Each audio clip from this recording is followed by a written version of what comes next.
చెప్పులు వేసుకొని బయటకి ఇంటికి అంటే ఇదేంది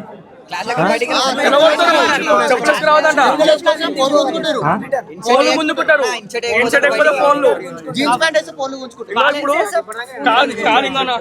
దెబ్బ తాకిందని చెప్పిన దెబ్బ తాకడానికి ఇంటికి కాలేజ్ అదేంది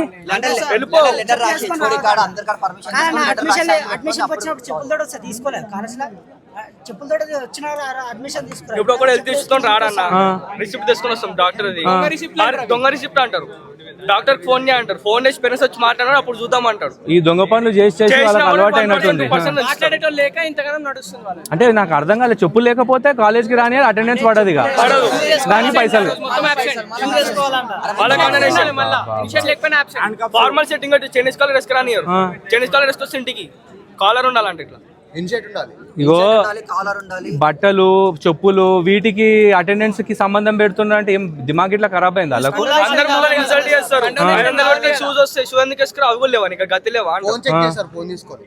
ఇప్పుడు మీరు వెళ్ళిపోయారుగా, మీరు పోతారుగా ప్రతి ఒక్క క్లాస్ వచ్చి ఫోన్ చెక్ చేస్తారు, వాట్సాప్ చెక్ చేస్తారు, మిమ్మల్ని ఎవరు మీట్ అయ్యారు ఏంది మీరు ఫాలో అయ్యారు. మీరు అట్లా చేస్తే ఏం చేయాలనో తెలుసా? మళ్ళీ ఫోన్ చేస్తాం. మీరు అట్లా చేస్తే ఏం చేయాలనో తెలుసా? పోలీస్ కంప్లైంట్ ఇవ్వండి, ఎవడన్నా ఏమన్నా మాట్లాడితే నేను చూసుకుంటా. కాలేజ్ లోపలనే కదా వాళ్ళు ఉండేది, బయట సొసైటీలోనైతే వాళ్ళు కూడా మామూలు మనుషులే కదా, వాళ్ళ మీద కూడా పోలీస్ కేసులు అవుతాయి కదా. ఎవ్వరికి కూడా ఈవెన్ పోలీస్ వాళ్ళకు కూడా మీ ఫోన్లు గుంజుకొని చెక్ చేసే రైట్ లేదు. దానికి ఒక ప్రొసీజర్ ఉంటుంది, ఆ ప్రొసీజర్ ఫాలో అయ్యి మీ ఫోన్లు తీసుకోవచ్చు. అది మీ ఫండమెంటల్ రైటు, మీ ప్రైవసీ ఉంటుంది ఫోన్లల్లో. వాడోడు తీసుకొని చెక్ చేయనీకే. ఈసారి ఒకటబ్బా ఎవడన్నా అట్లా నకరాలు చేసిండు అనుకో ఏం చేస్తారు? ఇంకోటి ఏం చేస్తారు? అవన్నీ మనం మాట్లాడొద్దు కానీ చక్కగా ఒకటి మాట్లాడు సార్ ఇప్పుడు ఏమంటున్నావు అని చెప్పి ఫోన్ ఆన్ చేయండి. మీరు కూడా తీయండి అబ్బా వీడియోలు, ఇంకెప్పుడు నేర్చుకుంటారు, తీయండి వీడియోలు.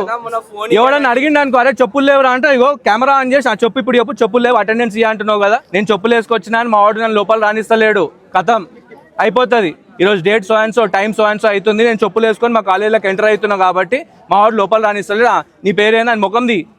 భయపడతారా వాళ్ళకు? వాళ్ళకి భయపడతారా? వాళ్ళు టీచర్లా ఏమన్నా? పశువు దొడ్లలో కాపాడాల కంటే దారుణంగా ఉన్నారు. టీచర్లు అంటే ఏం చేయాలి? చదువులు చెప్పాలి, వచ్చి వాచ్మెన్ల పనులు చేయొద్దు. ఫోన్లు తీసి రికార్డులు చేసి బెదిరించుడు కాదు, మీరు కూడా ఫోన్ తీసి రికార్డ్ చేసి వాళ్ళ మీద కేసులు పెడతాను బెదిరియండి. బొచ్చుల మార్కులు ఉన్నా ఒకటే లేకున్నా ఒకటే. అందరు ఎట్లా పోయి బయట దీనమైన బతుకులు బతుకుతారు ఇంజనీరింగ్ చదువు కూడా.